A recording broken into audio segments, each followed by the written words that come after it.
अस्सलाम वालेकुम dear students, कैसे हैं आप सब। उम्मीद करता हूं कि आप सब खैरियत से होंगे। तो आज के दिन हम डिस्कस करेंगे फार लूप। पहले लेक्चर्स में हमने while loop, do while loop discuss किया और आज हमारे पास आएगा फार लूप। ये सबसे ज़्यादा यूज़ होने वाला लूप है, बहुत ज़्यादा फ्लेक्सिबल है, प्रोग्रामर्स ज़्यादा इसको ही यूज़ करते हैं। क्यों?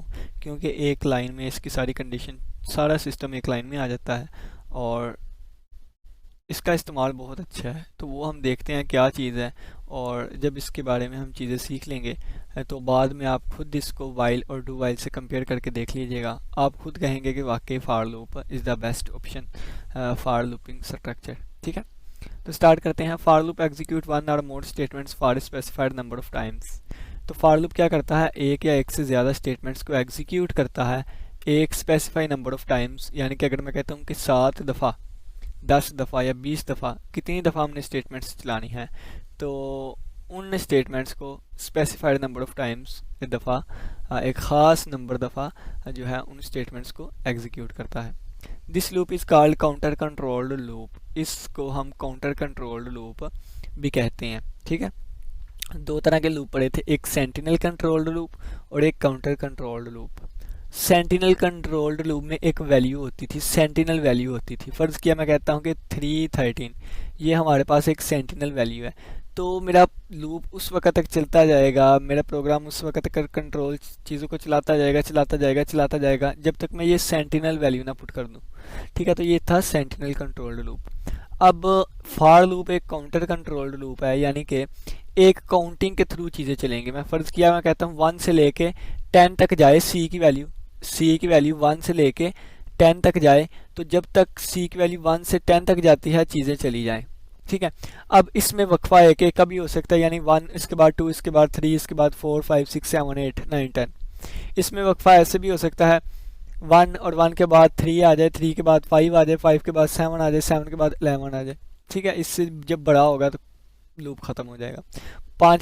3 का डिफरेंस भी आ जा सकता है, यानी कि 1 से 4, 4 से आगे 7, 7 से आगे 4 से आगे 8, या जिस तरह भी जितना मर्जी आप इसमें डिफरेंस रख सकते हैं। ठीक है, तो ये एक काउंटर कंट्रोल लूप है, यानी कि एक काउंटिंग के थ्रू इसकी स्टेटमेंट्स जो है वो एग्जीक्यूट होती है। It is the most flexible loop, ये बहुत ज़्यादा फ्लेक्सिबल लूप है। That is why it is most frequently used loop by the programmer, इसलिए प्रोग्रामर्स इसको बहुत ज़्यादा फ्रिक्वेंटली यूज़ करते हैं। ठीक है, इसका सिंटैक्स क्या है, वेरी इजी। सिंटैक्स में हम क्या लिखेंगे, सबसे पहले मैं फार लिखूंगा, फार, तो मैंने फार लिख दिया, और इसमें मैं इनिशियलाइज करूंगा। इनिशियलाइज किसे करना है, जिसने मेरा लूप चलाना है, जिस पे मेरी कंडीशन लगनी है। तो यहाँ पे मैंने सी लिया था, यहाँ पे मैं आई ले लेता हूँ, तो मैं कहता हूँ इंटीजर, इंटीजर लूँगा, क्या लूँगा, इंटीजर आई, और आई को मैं स्टार्टिंग में वैल्यू दे देता हूँ 0। ठीक है, आई की वैल्यू कितनी है, आई की वैल्यू मैं यहाँ पे दे देता हूँ 0। ठीक है, ये इनिशियलाइजेशन हो गई, जिसने मेरा लूप आगे लेके चलना है, काउंट करना है। इसके बाद आएगा सेमी कॉलन, तो मैंने सेमी कॉलन लिख दिया।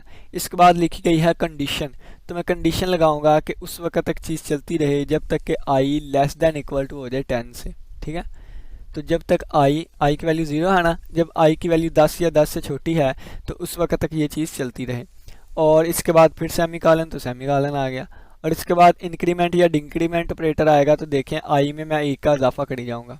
ठीक है, तो ये चीज़ ऐसे चला करेंगे, और इसके आगे सेमी कॉलन नहीं आना, और यहाँ पे करली ब्रैकेट में स्टेटमेंट्स आ जाए करेंगे। ठीक है, ये मैंने करली ब्रैकेट बंद कर दिया। अब ये लूप कैसे चलेगा मैं आपको बताता हूँ। फार पे आके इनिशियलाइजेशन को पढ़ेगा, कहेगा आई की वैल्यू 0 है, ठीक है, फिर यहाँ पे आएगा कंडीशन को चेक करेगा, अगर आई की वैल्यू 10 से छोटी है तो ये स्टेटमेंट्स चला देगा, यानी कि यहाँ से अंदर आ जाया करेगा। ठीक है, फिर जब कंडीशन सारी चला देगा तो इस यहाँ से दोबारा यहाँ पे आ जाएगा, आई में 1 का इजाफा होगा, फिर ये दोबारा यहाँ पे जाएगा, कंडीशन चेक करेगा, फिर ये स्टेटमेंट चला देगा। अगर कंडीशन ट्रू हुई दोबारा ये यहाँ पे आएगा, आई में 1 और इजाफा होगा, फिर कंडीशन पे जाएगा, कंडीशन चेक करेगा, फिर नीचे। जब आई की वैल्यू 11 हो जाएगी उस वक्त ये कंडीशन फॉल्स हो जाएगी, कंडीशन फॉल्स हो जाएगी तो डायरेक्ट ही लूप से बाहर आ जाएगा। तो इस तरह ये चीज़ हमारे पास चलती है। फॉर लूप इस तरह काम करता है, सबसे पहले इनिशियलाइजेशन, कंडीशन, इंक्रीमेंट, डिक्रीमेंट।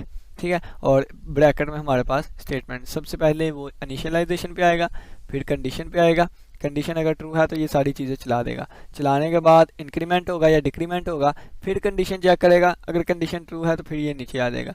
इस तरह ये चीज़ चलती जाएगी। जब फॉल्स हो जाएगी कंडीशन तो ये लूप ख़त्म हो जाएगा। ठीक है, अब ये चीज़ें क्या लिखी हुई हैं ये सारी आप खुद रीड करिएगा। थोड़ा सा मैं स्पीड में बता देता हूँ। इनिशियलाइजेशन क्या लिखा हुआ, it specify the starting value of the counter variable की स्टार्टिंग वैल्यू, जैसे मैंने आई इज इक्वल टू 0 लिखा था। ठीक है, one or more variable can be initialized in this part, इसमें एक या एक से ज़्यादा वेरिएबल्स को इनिशियलाइज करवाया जाता है। टू इनिशियलाइज वेरिएबल्स, बहुत ज़्यादा वेरिएबल्स को इनिशियलाइज करवाने के लिए हर एक वेरिएबल को फिर कोमास की मदद से सेपरेट किया जाएगा। जैसे मैं इस तरह कर देता हूँ, इंट आई, और एक और को करवाना है तो मैं जी लिख दूंगा। ठीक है, और आई की वैल्यू भी यहाँ दे सकता हूँ, जे की वैल्यू भी। ठीक हो गया, अब नेक्स्ट पर लेते हैं। तो नेक्स्ट हमारे पास आ गई कंडीशन। कंडीशन 3 दफ़ा बताया है कि रिलेशनल एक्सप्रेशन होता है जिसमें less than, greater than, equal to, not equal to, ये वाली चीज़ें आती हैं। Equal to the statement is executed only if the condition is true, अगर कंडीशन ट्रू हो जाएगी उसी वक्त ही स्टेटमेंट्स को एग्जीक्यूट किया जाएगा। अगर कंडीशन फॉल्स होगी तो तो स्टेटमेंट्स को एग्जीक्यूट नहीं किया जाएगा, नेवर एग्जीक्यूटेड। ठीक है, इंक्रीमेंट डिक्रीमेंट क्या है, इजाफा होता है या कमी होती है। This part of the loop specify the change in the counter variable, counter variable में जो चेंजिंग आती है वो इसी पार्ट में आती है। After each execution of loop की हर एक स्टेटमेंट एग्जीक्यूट होने के बाद, एक दफ़ा एग्जीक्यूट होगी बाद में इसमें चेंज आएगा, एक दफ़ा एग्जीक्यूट होगी बाद में इसमें चेंज आएगा। टू चेंज मैनी वेरिएबल्स, बहुत से वेरिएबल्स को चेंज करने के लिए each variable must be separated by commas, वही बात के वेरिएबल्स को फिर कॉमास की मदद से अलग किया जाएगा जिस तरह यहाँ पे किया गया है। ठीक है, ये भी हम पढ़ेंगे। नेक्स्ट लिखा गया स्टेटमेंट क्या होती है, स्टेटमेंट इंस्ट्रक्शंस होती हैं जिसको एग्जीक्यूट करना होता है जब कंडीशन है ट्रू हो। ठीक है, अगर दो या दो से ज़्यादा स्टेटमेंट्स यूज़ करनी हो तो फिर हम उसको करली ब्रेकेट में लिखते हैं जिसे हम बॉडी ऑफ लूप कहते हैं। ठीक है, ये हर एक लूप में आपको पीछे बता गया चीज़ें। अब ये लिखा हुआ है फॉर लूप लिखा हुआ है, यहाँ पे दो चीज़ें इनिशियलाइज करवाई गई हैं। अब देखें तो आप कहेंगे यहाँ पे इंटीजर नहीं लिखा गया, तो अगर मैंने इसके साथ इंटीजर नहीं लिखना तो फिर इन एक्स और वाई को पहले ही शुरू पे प्रोग्राम पे, यानी कि जहाँ क्लियर स्क्रीन यूज़ करता हूँ या पहले ही मुझे एक्स और वाई को इनिशियलाइज करना पड़ेगा। यानी कि प्रोग्राम मैंने पहले ही इंट एक्स और वाई को डिक्लेयर कर दिया है और फिर आगे फॉर लूप में फिर इसको मैं इस तरह लेके चलूँगा। ठीक है, तो डाटा टाइप लास्ट में बताते हैं, वो चाहे तो यहाँ बता दे चाहे तो डिक्लेरेशन के टाइम बता दे। तो ये मैंने इनिशियलाइजेशन करवा दी, एक्स की वैल्यू 1 है और वाई की वैल्यू 1 है, और इसके बाद सेमीकोलन आ गया और हमने कहा कि एक्स की वैल्यू 10 से छोटी रहे, ये कंडीशन लगे। आप चाहें तो ठीक है, ये हमारे पास है कंडीशन लग गई और ये इसके बाद भी सेमीकोलन आ गया। अब ये एक्स का इंक्रीमेंट, ये वाई का इंक्रीमेंट, एक से ज़्यादा इंक्रीमेंट है तो कोमास की मदद से अलग किया गया है। ठीक है, तो ये हमारे पास हो गया। अब नेक्स्ट देखें, वर्किंग ऑफ फॉर लूप जो है ना, मैं फ्लो चार्ट से समझा देता हूँ। ठीक है, बाकी आप इसे रीडिंग को खुद पढ़ लीजिएगा। देखिए, सबसे पहले वो इनिशियलाइजेशन पे आएगा जिस तरह मैंने आपको बताया था फॉर, और फिर यहाँ पे इनिशियलाइजेशन लिख देता हूँ, इनिशियलाइजेशन, और फिर हमारे पास कंडीशन आ जाए करेगी और फिर हमारे पास इंक्रीमेंट या डिक्रीमेंट आ जाए करेगा। ठीक है, तो ये मैंने लिख दिया और यहाँ पे स्टेटमेंट्स आ जाए करेंगी। सबसे पहले क्या होगा, वो कहाँ पे आएगा, सबसे पहले वो इनिशियलाइजेशन पे आएगा। तो ये देखें इनिशियलाइजेशन पे, फिर वो जाएगा कंडीशन पे। ठीक है, तो फिर वो आ गया कंडीशन पे, कलर चेंज करके बताता हूँ अच्छे तरीके से समझ आएगी। ठीक है, फिर वो कहाँ पे आ गया, फिर वो आ गया कंडीशन पे। कंडीशन से क्या करेगा, अगर कंडीशन ट्रू हुई तो फिर वो यहाँ पे आ जाएगा।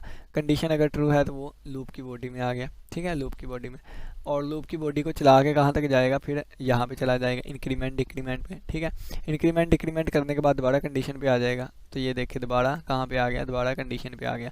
अगर कंडीशन ट्रू है तो फिर वो यहाँ पे आएगा। ठीक है, और फिर दोबारा यहाँ पे जाएगा, यानी कि ये साइकिल चलता जाएगा, यहाँ पे फिर यहाँ पे, कब तक चलता जाएगा, जब तक कंडीशन ट्रू है। अगर कंडीशन फॉल्स हुई तो फिर लूप की बॉडी को नहीं पकड़ेगा, बाहर चला जाएगा। अगर कंडीशन फॉल्स है तो लूप की बॉडी को नहीं पकड़ेगा बल्कि सीधा ही लूप खत्म करके बाहर चला जाएगा। तो ये फॉर लूप इस तरह वर्क करता है। ठीक हो गया। नेक्स्ट हमारे पास प्रोग्राम्स आ गए हैं, अब हम प्रोग्राम्स को देखते हैं। प्रोग्राम नंबर 6.23 है, कहता है कि write a program that displays counting from 1 to 5 using for loop. For loop को यूज़ करते हुए आपने काउंटिंग लिखनी है 1 से लेके 5 तक। ठीक है, तो चलिए आइए हम स्टार्ट करते हैं। सबसे पहले देखें मैं क्या करवाऊंगा आपको, फॉर लूप, क्या फॉर लूप, और मैं यहाँ पे ले लूँगा इंटीजर आई। इंटीजर मैंने आई ले लिया और आई की वैल्यू मैंने कितनी दे दी, तो 1 से स्टार्टिंग करवानी है तो आई की वैल्यू मैंने 1 दे दी। ठीक है, फिर मैं कंडीशन लगा दूंगा कि अगर आई जो है वो लेस देन इक्वल टू 5 के है तो आई में एक इजाफा होता जाए। ठीक है, आई में एक इजाफा होता जाए, और यहाँ पे क्या लगा दूंगा, यहाँ पे सी आउट लगा दूंगा। सी आउट मैंने लगा दिया, क्या, आई की वैल्यू स्क्रीन पे शो हो। ठीक है, और न्यू लाइन के लिए मैं एंड एल लगा दूंगा, एंड एल। ठीक है, और देखें यहाँ पे मैं क्लियर स्क्रीन लगा दूंगा और नीचे मैं गेट सी एच लगा दूंगा, ठीक है, और नीचे मैं गेट सी एच लगा दूंगा। ये मेरा प्रोग्राम हो गया बस, ठीक है, बस मेरा सारा प्रोग्राम लिख दिया गया। और सबसे ऊपर मेरे पास वो आ जाएंगे pre processor directive main function, ठीक है। तो ये देखें प्रोग्राम कैसे कंप्लीट हुआ, ये मैं आपको समझाता हूँ। सबसे पहले देखें क्लियर स्क्रीन होगी, ठीक है। उसके बाद फार में क्या होगा, आई की वैल्यू 1 है, आई की वैल्यू कितनी है, आई की वैल्यू 1 आ जाएगी। 1 छोटा है 5 से, हाँ जी बिल्कुल छोटा है, तो कंडीशन ट्रू हुई, ये बॉडी के अंदर आ गया यहाँ पे, ठीक है। तो सी आउट आई की वैल्यू स्क्रीन पे नज़र आ जाए और न्यू लाइन बन जाए, तो आई की वैल्यू स्क्रीन पे नज़र आ गई 1 और न्यू लाइन बन गई, यानी कि कर्सर हमारा यहाँ पे आ गया, ठीक हो गया। अब ये स्टेटमेंट चलाने के बाद यहाँ पे एक स्टेटमेंट है तो इसलिए करली ब्रैकेट में नहीं लिखी, आप चाहें तो करली ब्रैकेट में लगा सकते हैं। आई में एक का इजाफा हुआ, आई की वैल्यू 1 थी, आई की वैल्यू हो गई 2, 2 छोटा है 5 से, जी बिल्कुल। अब स्क्रीन पे आई की वैल्यू दोबारा शो हो जाए तो आई की अब 2 हो गई है। दोबारा एंडल न्यू लाइन यहाँ पे आ जाएगा कंट्रोल सर्कल कर्सर, ठीक है। तो अब ये दोबारा यहाँ पे जाएगा, आई की वैल्यू कितनी हो जाएगी, आई की वैल्यू हो जाएगी 3। अब 3 छोटा है 5 से, हाँ जी बिल्कुल ठीक है, तो आई की वैल्यू स्क्रीन पे शो हो जाए। इसी तरह ये 3 स्क्रीन पे शो होगा, 4 होगा, 5 होगा। जब आई की वैल्यू 5 स्क्रीन पे शो हो जाएगी तो ये हमारे पास इंक्रीमेंट हो गया, 6 हो जाएगा। अब क्या 6 छोटा है या इक्वल है 5 के, नई कंडीशन फॉल्स होगी, लूप खत्म होकर गेट सी एच और इसके बाद करली ब्रैकेट बंद, ठीक है। तो ये हमारे पास आउटपुट आ जाएगी, ठीक है। तो बस इसी तरह है। अब मैं आपको सिर्फ लूप ही समझाया करूँगा, बाकी चीज़ें तो हम पहले 5 चैप्टर में डिटेल से डिस्कस करके आए हैं। तो हाउ टू प्रोग्राम वर्क्स ये आप खुद पढ़ लीजिएगा, पढ़ना हुआ था। अब नेक्स्ट प्रोग्राम में हम कहता है write a program that display product of all odd numbers from 1 to 10, 1 से लेके 10 तक जितने भी ऑड नंबर्स हैं ना, उनका आपने प्रोडक्ट फाइंड करना है, ठीक है। तो इसको करने के 2 तरीके हैं।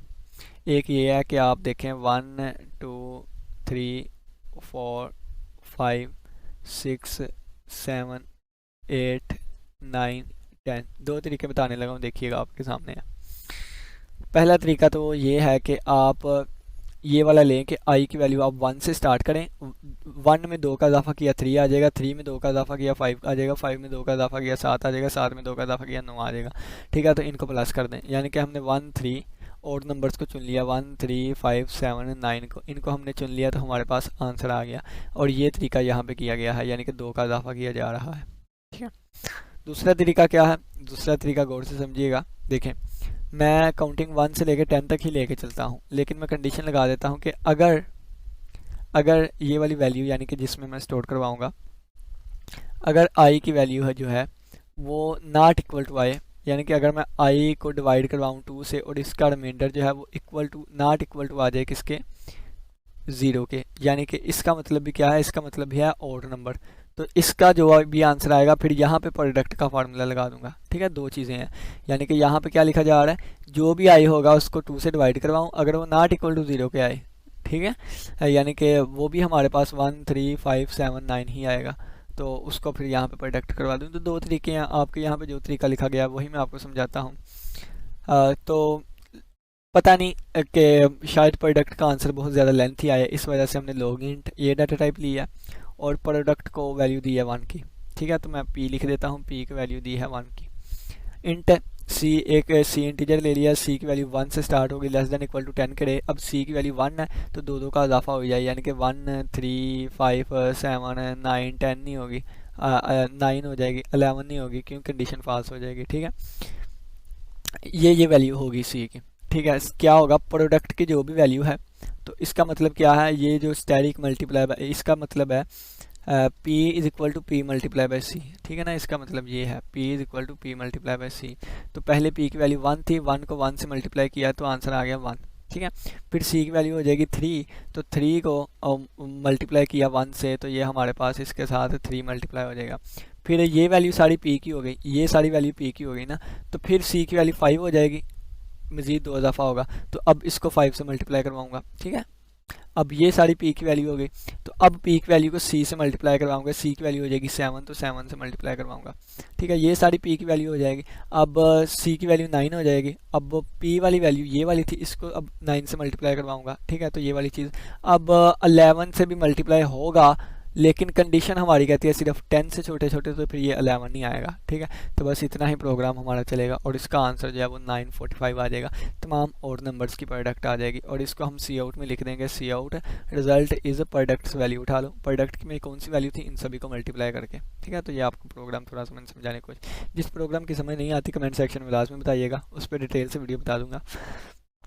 बना दूंगा। मैं ये ना सीक्वेंस वाइज चीज़ें तरतीब से स्पीड से लेके चल रहा हूँ, क्योंकि ये सारी चीज़ें आपको आती होंगी। अब क्यों आती होंगी? इस वजह से क्योंकि बेसिक आपकी सारी क्लियर है। Write program data input number, input table number वो इनपुट करें और लेंथ हमें टेबल की दे, तो उस वक्त तक हम इसका पहाड़ा लिखें या टेबल लिखें। ठीक है, तो सबसे पहले देखें कि एक टैब लिया, किसका टेबल हमने लिखना है, लेंथ लिया कितनी लेनी है, सी हमने लिखा काउंटर वेरिएबल जो कि हमारे कंट्रोल को चलाएगा, हमारे लूप को चलाएगा। तो सबसे पहले टेबल नंबर इनपुट करना है और फिर लेंथ इनपुट करनी है। तो मैं कहता हूँ कि ये चीज़ इनपुट करने से पहले मुझे स्क्रीन पे नज़र आए इंटर नंबर फॉर टेबल, इसलिए मैंने इसे सी आउट में लिख दिया। और इंटर लेंथ ऑफ टेबल मैं कहता हूँ ये भी मुझे नज़र आए, इसलिए मैंने सी आउट में लिख दिया। तो ये मुझे नज़र आ गए और ये सीन वाली की मदद से एंटर हुई है और ये जो है ये सी आउट की मदद से। तो ये हमारे पास इनपुट हो गई हमारी। ठीक है, फिर हमारे पास लूप लगेगा। लूप हमें कहता है कि सी की वैल्यू देखें, लूप में लगाऊंगा फॉर लूप और मैं आई लेता हूँ, यहाँ पे सी लिया गया है, सी को पहले डिक्लेयर करवा दिया गया है। ये देखें ये इंटीजर का है, तो सी की वैल्यू कहाँ से स्टार्ट होगी, टेबल 1 से स्टार्ट करना है, 0 से स्टार्ट करना है, आपकी मर्ज़ी। ठीक है, तो 1 से स्टार्ट किया जा रहा है, यहाँ पे 1 लिख दिया, सेमी कॉलन। और सी छोटा रहे या इक्वल टू रहे किससे, लेंथ के। लेंथ में कोई नंबर होगा, उन्होंने 8 पुट किया तो इसका मतलब 8 आ जाएगा यहाँ पे। ठीक है, और सी में इजाफा होता जाए 1 का। ठीक है, और यहाँ पे बॉडी में क्या आएगा, बॉडी में आएगा सी आउट है। सबसे पहले देखें, अब ये सी आउट में लिखने लगो, दोबारा देखिएगा, मैं यहाँ पे छोटा छोटा करके आपको समझाने की कोशिश करता हूँ। अब सी आउट का सारा कमाल है। सी आउट कैसे होगा, सी आउट है स्क्रीन पे क्या चीज़ शो होए, सबसे पहले नंबर 2 शो हो। नंबर 2 क्या है, नंबर 2 वो वाली वैल्यू है जो कि हमने टेबल में एंटर करवाई थी कि हमें कौन सा टेबल चाहिए। तो सबसे पहले मैं लिखूंगा टैब। ठीक है, इसकी वैल्यू शो हो। फिर उसके आगे स्टैटिक शो हो, तो स्टैटिक शो करवाने के लिए इसे मैं डबल कोटेशन के अंदर लिखूंगा स्टैटिक। ठीक है, ताकि टू द पॉइंट स्क्रीन पे शो हो। और इसके बाद अगर देखें तो ये वैल्यू 1 2 3 4 5 6 7 8 ये वाली वैल्यू शो होगी। तो 1 2 3 4 5 6 7 8 किसकी वैल्यू है, सी की वैल्यू है जो 1 से 8 तक जाएगी। तो सी की वैल्यू है तो आगे सी की वैल्यू स्क्रीन पे शो हो। ठीक है, और फिर अगर देखें तो ये भी चीज़ हो गई। अब इसके आगे इक्वल टू नज़र आए, तो इक्वल टू नज़र आने के लिए मैं इसे डबल कोटेशन में लिख दिया इक्वल टू नज़र आए। ठीक है, और फिर आगे मेरे पास 2 4 6 8 ये क्या है, ये 2 और 1 का मल्टीप्लाई है, ये 2 और 2 की मल्टीप्लिकेशन है, ये 2 और 3 की। ये 2 वैल्यू किसकी थी, टैब की, और 3 4 5 6 7 ये वैल्यू किसकी है, ये सी की है। तो मैं लिखूंगा यहाँ पे टैब मल्टीप्लाई बाय सी आएगा, तो टैब स्टैटिक सी आ जाएगा यहाँ पे। और न्यू लाइन आ रही है हर एक में, तो न्यू लाइन के लिए मैं आगे एंडल लगा दूंगा। ठीक है, तो न्यू लाइन के लिए यहाँ पे एंडल लग दिया। तो ये हमारे पास सी आउट आ गया। तो देखें आपको इसकी समझ आई होगी। कैट सी एच कहाँ तक चलेगा, जब तक कि 8 या 8 से छोटा है तो 8 तक चलेगा। आप यहाँ पे 100 लगा देते तो ये टेबल 100 तक चला जाएगा। ठीक है, तो ये हमारे पास है, ये भी हमारा क्लियर हो गया। एक्सप्लेनेशन इसकी आप देख लीजिएगा। इसके बाद लिखा है write program that finds the sum of the square of integers from n to N.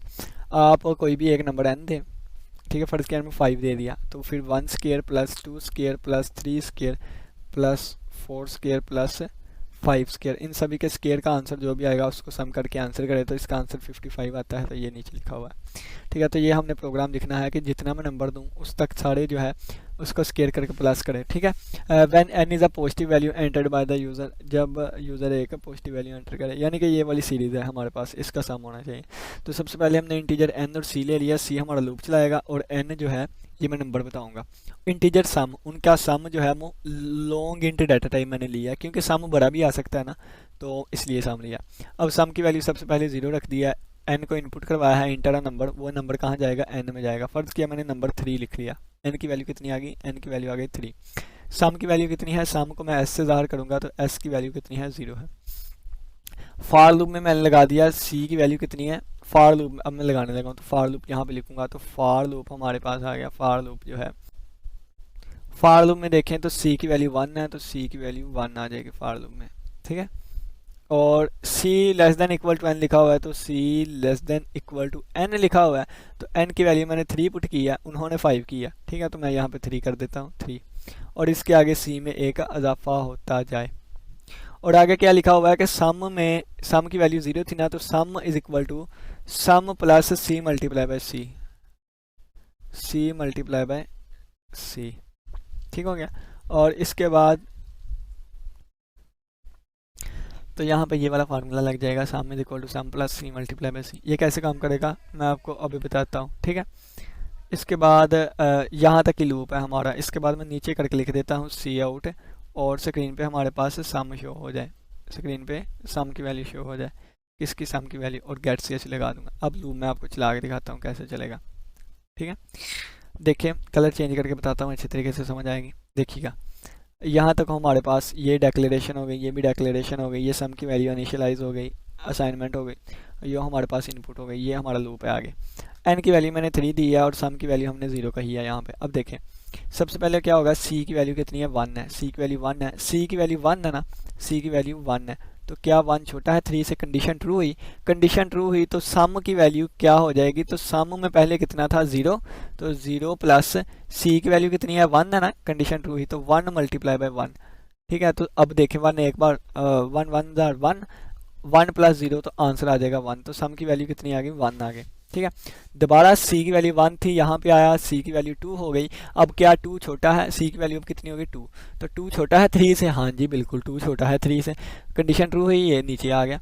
नीचे आके अब सम की वैल्यू किसके इक्वल आएगी, सम की वैल्यू इक्वल आएगी एस प्लस, पहला एस कितना था 1 था, और प्लस सी मल्टीप्लाई बाय सी, यानी कि 2 मल्टीप्लाई बाय 2, 2 मल्टीप्लाई बाय 2, तो आंसर देखें तो 2 बार 4 और प्लस 1 5, तो ये हमारे पास आ गई इसकी वैल्यू 5। ठीक है, अब देखें दोबारा सी की यहाँ पे आ जाएगा, दोबारा सी की वैल्यू में एक इजाफा होगा, सी की वैल्यू कितनी होगी 3 हो गई। ठीक है, 3 इक्वल है 3 से या छोटा है, इक्वल वाली कंडीशन ट्रू हुई, नीचे आ गया। अब सम की वैल्यू इक्वल आएगी एस की वैल्यू कितनी है 5, तो 5 प्लस अब सी की वैल्यू 3 है, 3 मल्टीप्लाई बाय 3, तो 3 3 बार 9 और 9 प्लस 5, 9 प्लस 5 कितना हो जाएगा 14, तो 14 वैल्यू आ गई। अब सी की वैल्यू यहाँ पे आएगा, सी की वैल्यू हो गई 4, तो क्या 4 छोटा है 3 से या इक्वल है, नहीं, कंडीशन फाल्स हुई, इसको छोड़ के ना स्क्रीन पे सम दिखा देगा, तो सम में कितनी वैल्यू आई 14 वैल्यू आई। ठीक है, और ये क्या है, ये पहले 3 नंबर्स का यानी 1 स्केयर 2 स्केयर 3 स्केयर का सम है।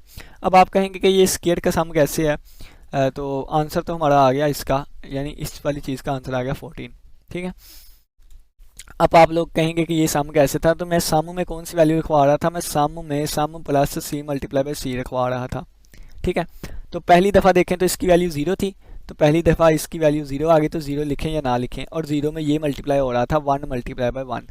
ठीक है, फिर बाद में जब मैं एस लगाया तो एस में अब यहाँ पे एस की वैल्यू कितनी थी 1 मल्टीप्लाई बाय 1, और बाद में सी की वैल्यू कितनी थी 2 मल्टीप्लाई बाय 2, बाद में सी की वैल्यू 2 थी ना, तो ये 2 मल्टीप्लाई 2 आ जाए। अब सम की वैल्यू ये वाली है, तो अब दोबारा ये फार्मूला लगाऊंगा और सम की जगह पे ये वाली सारी वैल्यू आएगी, तो 1 मल्टीप्लाई बाय 1 ये, और प्लस 2 मल्टीप्लाई बाय 2 ये, और प्लस अब ये फार्मूला लगा रहा हूँ, एस की जगह पे ये सारी चीज़ आ गई, और सी मल्टीप्लाई बाय सी, सी की वैल्यू 3 हो गई थी, तो 3 मल्टीप्लाई बाय 3।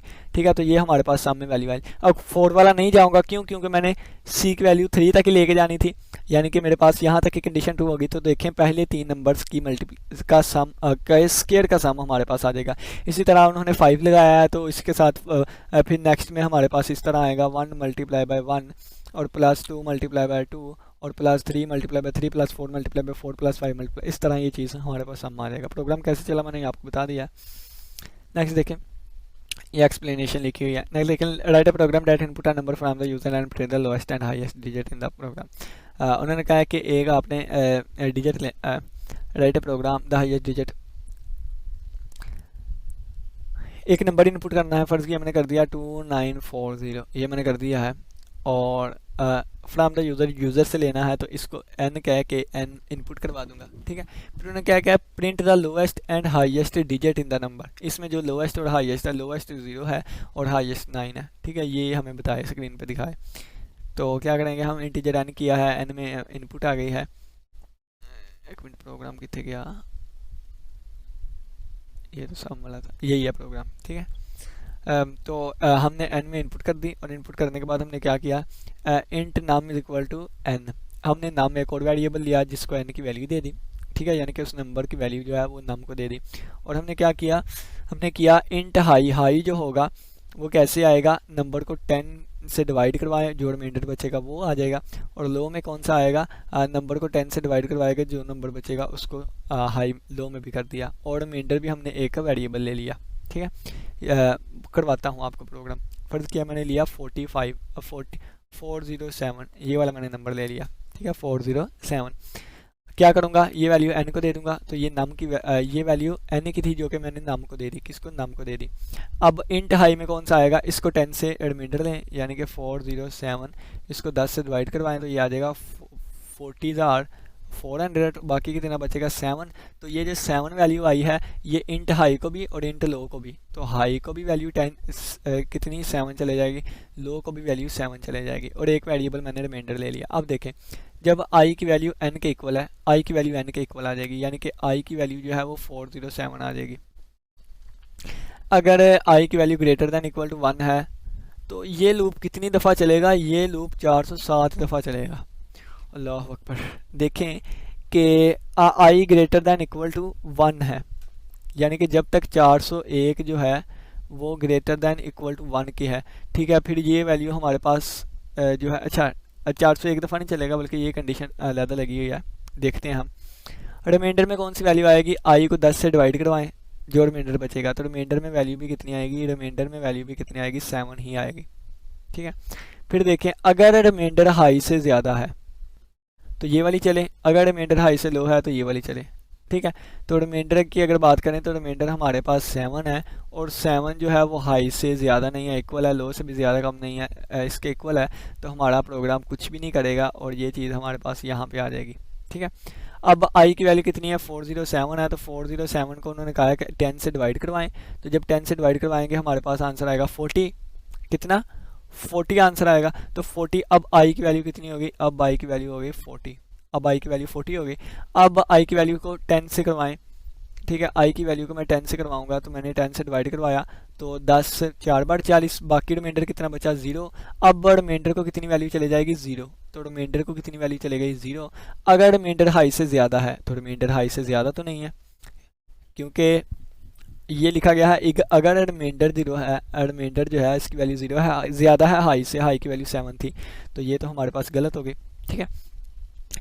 ये कंडीशन हमारे पास है फॉल्स हो गई, इसको छोड़ दें। यहाँ पे आए, अगर रिमाइंडर जो है 0 जो है ये लेस देन है किससे, लो से, तो लो हमारे पास कितना था, लो भी हमारे पास 7 था, लो भी 7 था, तो ये वाली चीज़ हमारे पास ठीक लिखी गई है। लो को चले जाएगी रिमाइंडर की वैल्यू, लो को चले जाएगी और रिमाइंडर की वैल्यू, तो लो को कितनी वैल्यू चले जाएगी, अब लो की 7 वैल्यू थी ना, अब लो को कितनी चले जाएगी 0 वैल्यू, ठीक है। दोबारा कंट्रोल यहाँ पे आएगा, 40 वैल्यू है तो 40 को अंदर रख के देखें, i की वैल्यू 40 थी तो 40 को अंदर रख के दोबारा उन्होंने कहा किस पे डिवाइड करवाएं, 10 पे डिवाइड करवाएं, तो 10 4 बार 40। अब ये जो 4 आया है ये 4 किसको चले जाएगा, अब i की वैल्यू चले जाएगी 4, ठीक है, अब i की वैल्यू चली जाएगी 4। तो अब i को 10 से डिवाइड करवाएं, i को मैंने 10 से डिवाइड करवाया तो i को अंदर रख के, i की वैल्यू 4 को अंदर रख के 10 पे डिवाइड करवाया तो 10 0 बार 0 आ जाएगा, बाकी बचेगा 4। तो देखें अब रिमाइंडर को कितनी वैल्यू चले जाएगी, बाकी बचने वाली, यानी कि अब रिमाइंडर को वैल्यू चले गई 4 की, अब रिमाइंडर को वैल्यू चले गई 4 की, किसकी 4 की। अब क्या 4 छोटा है, 4 बड़ा है हाई से, क्या 4 बड़ा है 7 से, क्या 4 बड़ा है 7 से, तो 4 7 से तो नहीं बड़ा, कंडीशन फॉल्स हो गई, ये फॉल्स हो गई। क्या 4 छोटा है लो से, क्या 4 छोटा है 0 से, क्योंकि लो की वैल्यू तो 0 हो गई थी, तो नहीं, ये भी कंडीशन गलत हो गई, ये भी गलत हो गई, ये भी गलत हो गई। तो हम बात करें तो r की वैल्यू 4 है और लो की वैल्यू कितनी है, लो की वैल्यू 0 है, ठीक है, और हाई की वैल्यू कितनी है 7 है, ठीक है। फोकस करें, तीन चीज़ें हमारे पास आई, r की वैल्यू कितनी 4, लो की वैल्यू कितनी 0 और हाई की वैल्यू कितनी 7। तो 407 में हाई 4 आ गया, 7 आ गया, लो कितना आ गया 0 आ गया, तो यहाँ पे हाई वैल्यू दिखाई गई है, यहाँ पे लो वैल्यू। तो द हाईएस्ट डिजिट ऑफ ये वाला डिजिट दिखाया गया है नम वाला, और आगे हाई की वैल्यू, यानी कि हाई की वैल्यू आएगी कितनी, हाई की वैल्यू 7 है, ठीक है। और द लोएस्ट डिजिट ऑफ ये स्क्रीन पे शो हो जाएगा, आगे नंबर की वैल्यू शो होगी, और इस लो की वैल्यू कितनी है 0, तो हाईएस्ट 7 आया, लोएस्ट 0 आया, तो हमने नंबर 407 लेके चले थे, तो हाईएस्ट इसमें देखें तो 0 हाईएस्ट है, 0 लोएस्ट है और 7 हाईएस्ट है। इसी तरह आप इस नंबर पे प्रैक्टिस से करिएगा, ठीक है। तो ये मैंने आपको 407 के लिए इस प्रोग्राम को चला के दिखा दिया। इसी तरह ये है write program that input the value of the x की वैल्यू है और रेंज फाइंड करें, then calculate and print the sum of the इससे, और इस सीरीज़ को है 1 + 1 ओवर, फर्ज किया मैंने 2 वैल्यू दी है ना, तो 1/2 आ जाएगा, प्लस 1/2 का स्क्वायर 4 आ जाएगा, प्लस 1/2 की पावर 8 आ जाएगा, ये इस तरह चीज़ चलेगी, ठीक है। अगर मैंने जोन सी वैल्यू दी है तो यहाँ पे एक्स की वैल्यू 2 है ना, तो ये इस तरह, और इंटर द रेंज यानी कहाँ तक हमने चलना है, ठीक है, 5 वैल्यूज़ तक। तो चलिए आइए हम अपने प्रोग्राम को चलाते हैं। यहाँ पे मैथ डॉट एच की वैल्यू यूज़ हुई है, यानी कि यहाँ पे ये वाला फंक्शन यूज़ होगा। ठीक है, ये फंक्शन कैसे यूज़ हुआ, तो इसकी वैल्यू जो है वो यहाँ पे मौजूद है इंडिपेंडेंट पे। तो अभी आप इसको छोड़ दें क्योंकि हमने मैथ डॉट एच को आप लोगों ने नहीं पढ़ा। तो मैथ डॉट एच क्या करती है, इसमें ना मैथ के फंक्शंस होते हैं। तो IO stream cin cout के लिए, math dot h math functions के लिए, conio dot h get C S clean screen के लिए। इंटीजर में आई एन एक्स लिया है हमने, फ्लोट में सम को 0 वैल्यू दी है और एक डी ई एन ये वेरिएबल ले लिया हमने। ठीक है, और ये हमने इनपुट करवा दिया कि हमें एक्स दे और ये हमें रेंज दे। एक्स में कौन सी वैल्यू आएगी, वो वैल्यू जिस पे हम ये वाला फार्मूला अप्लाई करेंगे, और कितने कहाँ तक लेके जाना है, 2 तक लेके जाना है, 3 तक, 4 तक, कहाँ तक लेके जाना है वो हम एन में बताएंगे। ये हमारा लूप लग गया। लूप क्या लगा, फार लूप जो है वो आई की वैल्यू जो है वो 0 से स्टार्ट होकर लेस देन एन तक रहेगी। ठीक है, यानी कि रेंज से कम ही रहेगी हमारे पास वैल्यू, और आई में एक का इजाफा कर दिया। अब ये डी ई एन जो हमने वेरिएबल लिया फ्लोट का, इसमें आंसर आए किसका, पावर हमने लेनी है एक्स और आई की, यानी कि पावर हमने लेनी है, ये फंक्शन है पावर फंक्शन। एक्स की वैल्यू कितनी थी, तो एक्स की वैल्यू मैंने 2 रखी है, और आई की वैल्यू कितनी थी, आई की वैल्यू कितनी थी, 0 थी। तो 2 की पावर 0 आ जाएगी। तो 2 की पावर 0, ये देखें। अब देखें हम क्या करेंगे, हम करेंगे सम इज इक्वल टू, यहाँ पे गौर करिएगा, हम करेंगे सम इज इक्वल टू, सम को मैं ऐसे डिनोट करूंगा, ठीक है, लिखने में प्रॉब्लम होती है ना। तो sum is equal to sum plus 1 divided by D E P, D E N. ठीक है, अब यहाँ पे देखिएगा, यहाँ से आपको अच्छे तरीके से समझ आया करेगी प्रोग्राम की। माइंड फ्रेश करें, 1 2 3 स्टार्ट करते हैं। देखिए आई एन एक्स हमने ले लिया। आई क्या है, जो कि हमारे कंट्रोल को चलाएगा। एन क्या है, जिसमें हम रेंज बताएंगे हमने कितनी वैल्यूज तक जाना है। एक्स क्या है, एक्स वो वैल्यू पुट करेंगे जो कि यहाँ पे इसका फार्मूला निकल के आएगा। ठीक है, ये हमने एक्स इनपुट करवा लिया, एन इनपुट करवा दिया। लूप हमें कहता है कि आई की वैल्यू 0 से स्टार्ट हो और रेंज तक जाए, रेंज से छोटी रहे, और आई में 1 का इजाफा होता जाए। ठीक है, फिर हमने क्या किया, हमने कहा एक्स और आई की पावर, तो 2 और 0 की पावर, तो 2 की पावर 0 कितनी होगी, 1। तो 2 की पावर 0 ये इस तरह आ जाएगा, 2 की पावर 0 आ गई, ये किसके इक्वल आ गया, 1 के इक्वल। सम में पहले हमने 0 वैल्यू दी होगी, तो ये सम में हमने 0 वैल्यू दी है, तो ये S sum is equal to 0 plus 1 divided by 1, तो आंसर आ जाएगा 1। तो सम में वैल्यू चले जाएगी 1 की। ठीक है, ये हमारा पहली दफ़ा। अब दोबारा कहाँ पे आएगा, यहाँ पे आएगा, बल्कि आई में एक और इजाफा हुआ। अब आई की वैल्यू कितनी हो गई, अब आई की वैल्यू हो गई 1। कितनी आई की वैल्यू हो गई, 1। तो अब यहाँ पे 1 हो जाएगा, यहाँ पे अब 1 हो जाएगा। अब यहाँ पे 1 हो गया, तो 2 की पावर 1, तो 2 की पावर 1 2 हो जाएगा। अब 2 की पावर 1 2 हो गया, तो 1/2 जो है वो किस में प्लस हो जाएगा, एस की वैल्यू में। तो एस की वैल्यू पहले 1 थी, तो एस की वैल्यू पहले 1 थी, और प्लस अब क्या होगा, 1/2 होगा। ठीक है, तो ये देखे 2 1। अब आई की वैल्यू दोबारा यहाँ तक जाएगी, दोबारा आई इंक्रीमेंट पे आ गई आई की वैल्यू। अब आई की वैल्यू कितनी होगी, आई की वैल्यू अब होगी 2। कितनी, आई की वैल्यू अब होगी 2। तो क्या 2 छोटा है एन से, एन की वैल्यू फर्ज किया मैं दे देता हूँ, एन की वैल्यू मैं देता हूँ 4 फर्ज किया। ठीक है, तो हाँ 4 छोटा है, 2 छोटा है 4 से। ठीक है, 2 छोटा है 4 से, तो ये कंडीशन ट्रू हो गई। अब आई की वैल्यू कितनी है, आई की वैल्यू अब 2 हो गई थी, तो यहाँ पे अब आ जाएगा 2। कितना आ जाएगा, 2। 2 की पावर 2, हमारे पास आंसर आ जाएगा 4। तो 4 जो है, ये सम की वैल्यू कितनी आई है, सम की वैल्यू ये आई है ना, ये वाली सम। तो इस सम की जगह हमने ये वाली वैल्यू लिख दी, प्लस 1/4 आ जाएगा, प्लस 1/4। ठीक है, तो प्लस ये वाला अब सम में वैल्यू आ जाएगी। ठीक है, इसी तरह अब दोबारा अब चलेगा, आई की वैल्यू फिर हो जाएगी 3, तो 3 हो जाएगी, तो यहाँ पे 1/3 आ जाएगा, 1/3 आ जाएगा। तो सम की वैल्यू ये वाली है, और प्लस और 1/3। अब ये क्या होगा, 2 की पावर 3, तो 2 की पावर 3 हमारे पास 8 आ जाएगा, तो ये अब 1/8 आ जाएगा। ठीक है, यहाँ पे जो पावर फंक्शन कर रहे हैं वो इसको चले जाए, और ये वाली वैल्यू बटे में 1/8 आ जाएगा। इसी तरह जब वैल्यू होगी 4, आई की वैल्यू फर्ज किया हो गई हमारे पास 4, तो ये 4 आ जाएगा। तो 2 की पावर 4 किसके इक्वल होता है, 16 के। अब ये वाला क्या करेगा, सम की वैल्यू ये वाली है, और इस सारी वैल्यू में एक और चीज़ 1/16 ऐड कर देगा। तो ये इस तरह चलती जाएगी, कैसे 1 1/2 1/4 1/8 1/16 1/32, तो ये चीज़ चलती जाएगी, कहाँ तक जाएगी, जितनी हमारी रेंज होगी। तो फिर जितना भी बाद में हमारे पास सम में आंसर आएगा, इन सभी को प्लस करके वो सारा हम सब में दिखा देंगे। ये प्रोग्राम सीरीज़ भी आपको बता दी। ठीक है, तो चलिए आइए नेक्स्ट, हमने उन्होंने कहा कि write program that print the following sequence. आप एक प्रोग्राम लिखें जिसमें ये वाली सीक्वेंस हो। ठीक है, ये वाली सीरीज हो। तो देखें, 1 और 1 में कितना इजाफा किया गया है, 3 का, और 3 का इजाफा, 3 का इजाफा। इसको हम एक और तरीके से हम कर सकते थे, इतना आसान तरीका था, यानी कि फॉर लूप में हम लगा देते हैं इंट आई और आई की वैल्यू जो है ये लेस देन इक्वल टू रहे किससे, 40 के, लेस देन इक्वल टू रहे 40 के। और हम यहाँ पे लिख देते हैं आई की वैल्यू में कितना इजाफा हो, आई की वैल्यू में इजाफा हो हमारे पास 3 का। ठीक है, तो ये ले बस, और बस हमारा प्रोग्राम सारा इस तरीके से भी हो गया। और यहाँ पे हम सी आउट लगा देंगे, किसकी वैल्यू, सी आउट लगा देंगे हम आई की वैल्यू, और आई की वैल्यू जो है वो दिखाने के बाद एंडल भी करें। ठीक है, तो इसको चला के देखते हैं कि ये ठीक भी है कि नहीं। तो सबसे पहले आई की वैल्यू कितनी है, आई की वैल्यू हमने 1 दी, तो आई की वैल्यू 1, आई की वैल्यू स्क्रीन पे शो हो जाए 1। ठीक है, कंडीशन 1 की वैल्यू छोटी है 40 से, कंडीशन ट्रू हुई, नीचे आ गया, आई की वैल्यू स्क्रीन पे 1 शो हो गई। एंडल न्यू लाइन बना दी, न्यू लाइन ना भी बनाए क्योंकि यहाँ पे न्यू लाइन इसमें नहीं लिखी हुई, तो एंडल को हटा दे, एंडल नहीं लिखा हुआ। ठीक है ना, तो एंडल को हटा दे, एंडल हमारे पास हट गया, बस यहाँ तक ही। ठीक है, और यहाँ पे हम थोड़ी सी स्पेस खाली छोड़ देते हैं। ठीक है, थोड़ी सी खाली स्पेस छोड़ देते हैं। तो खाली स्पेस छोड़ने के लिए हम यहाँ पे ये डबल कोटेशन वैसे ही लगा देंगे ताकि खाली स्पेस आ जाए। तो आई की वैल्यू कितनी आ गई, 1।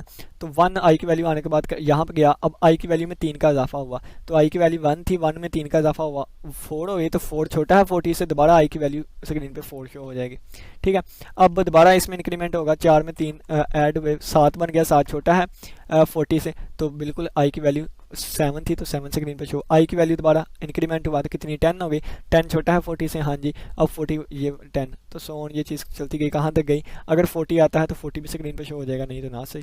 ठीक है, तो ये हमारे पास यही चीज़ लगी हुई है। ठीक है, तो इन्होंने आप इंक्रीमेंट, उन्होंने क्या किया गया, इंक्रीमेंट की वैल्यू 3 दे दिया और यहाँ पे इंक्रीमेंट करवा रहे हैं।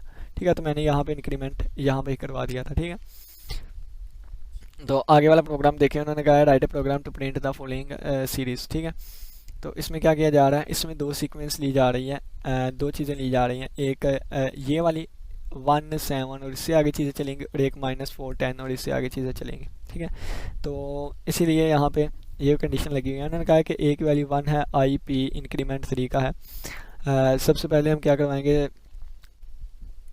सी आउट करवाएंगे द सीरीज इज। ठीक है, ये स्क्रीन पे शो होगा to the point, for loop लगा हुआ है, जब 40 के इक्वल या 40 से इक्वल है। अब देखें कि उन्होंने क्या किया है कि अगर आई का रिमाइंडर 2 के इक्वल हो, यानी कि उन्होंने देखा, मैं अब आपको बताता हूँ, 1 2 3 4 5 6 7 8 9 10। ठीक है, ये मैंने लिख दी, और यहाँ पे इफ़ लगा देता हूँ इवन, और वगैरह एल्स में लगा देता हूँ, एल्स में ओड वाला केस आ जाएगा ना, ओड वाला।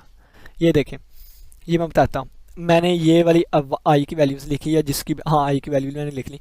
अब देखें, अगर 1 वैल्यू हुई तो 1 वैल्यू इवन तो नहीं ना होती, तो इवन नहीं है, ओड वाले में आ जाएगा। यहाँ पे मैं सीरीज़ इसके लिए लिख लूँगा, दोबारा प्रोग्राम चलेगा, आई की वैल्यू 2 होगी, 2 इवन है तो इवन वाली चलेगी, फिर ये ओड वाली, ये इवन वाली, ओड वाली इवन वाली, यानी कि जिस तरह ये odd even odd even odd even है ना, इसी तरह यहाँ से एक दफ़ा ये चलेगी, एक दफ़ा ये, एक दफ़ा ये, जितनी दफ़ा लूप, अगर 10 दफ़ा लूप चला है ना तो 5 दफ़ा इवन वाली चलेगी, 5 दफ़ा एल्स वाली।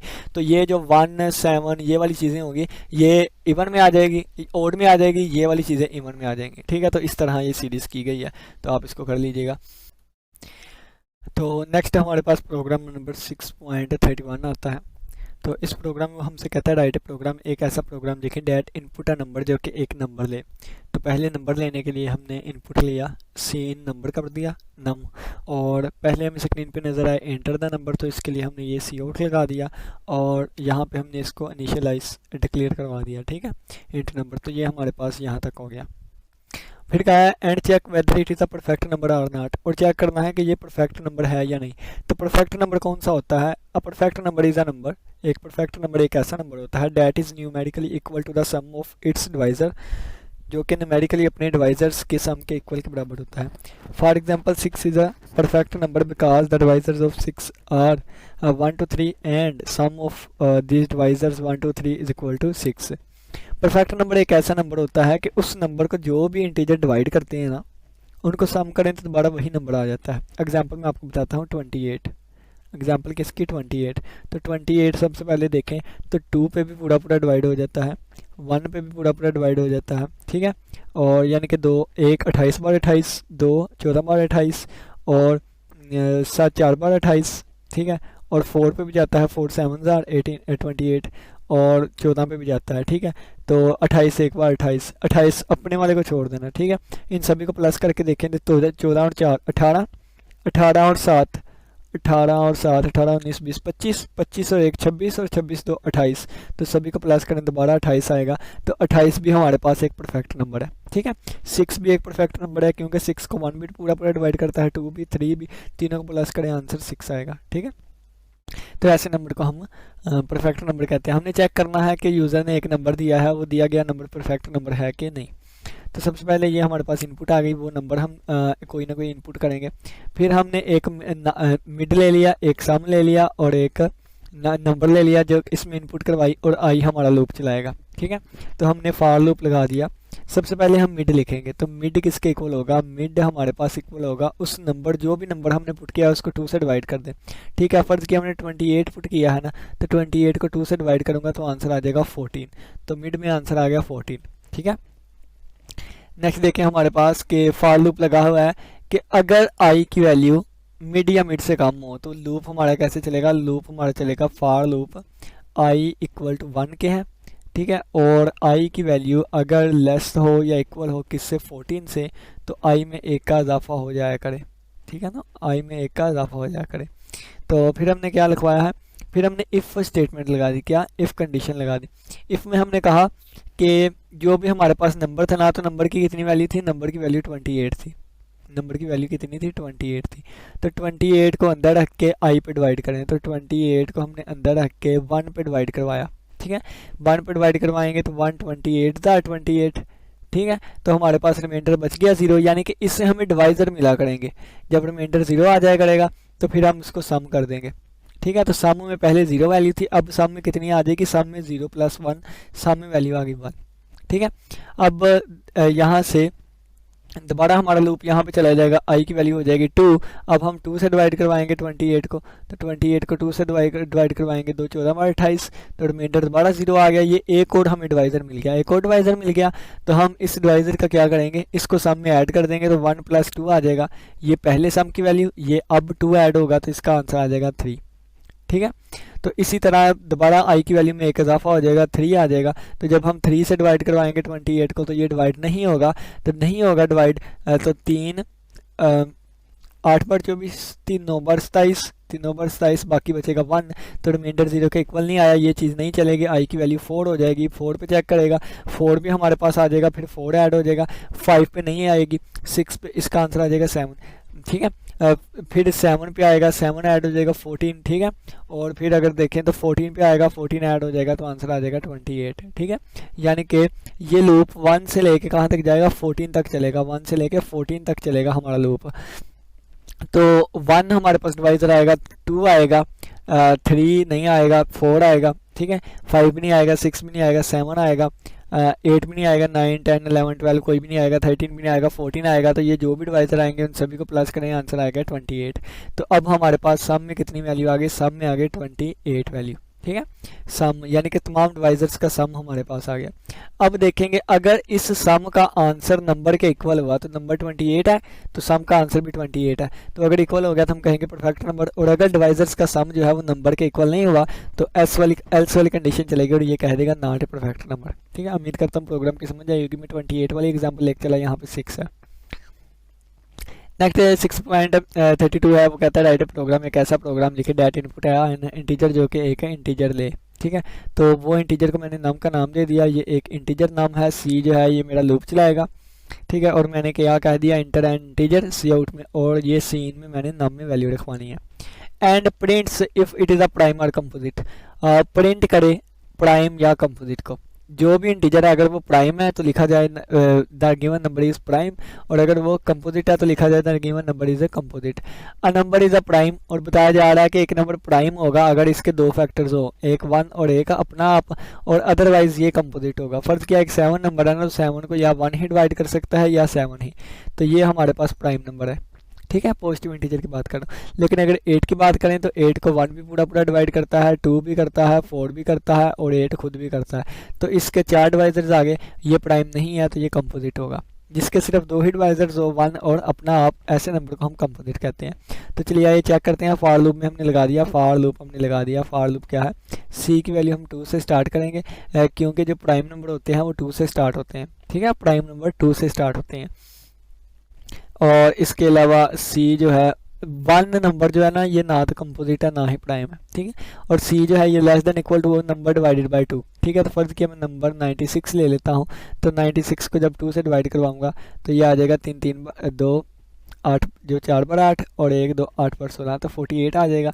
तो C less than equal to वो 48 के, और सी में 1 का इजाफा हो जाए करे, ठीक है। तो अब देखें, अब यहाँ पे क्या लगाया गया है, P बराबर है 0 के, ठीक है। P को हमने 0 की वैल्यू दे दी और ब्रेक आ गया।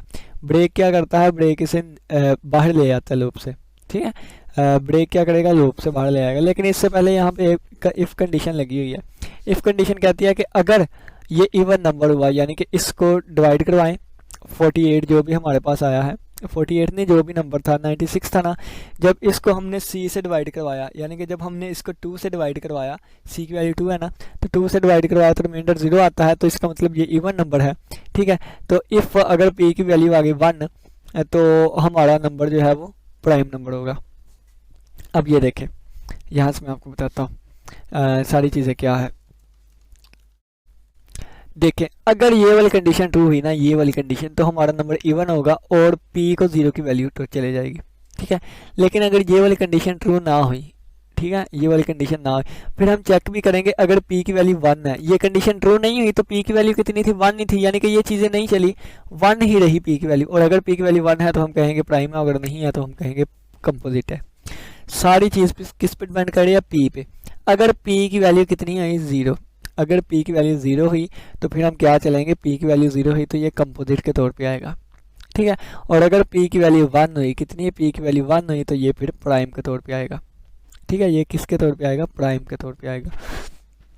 और अगर P की वैल्यू 0 है तो ये ऑटोमेटिकली इवन नंबर होगा, ठीक है। और अगर P की वैल्यू 1 है तो ये इवन नहीं हो सकता, ठीक है ना, इवन नहीं हो सकता, ओड होगा नंबर कोई।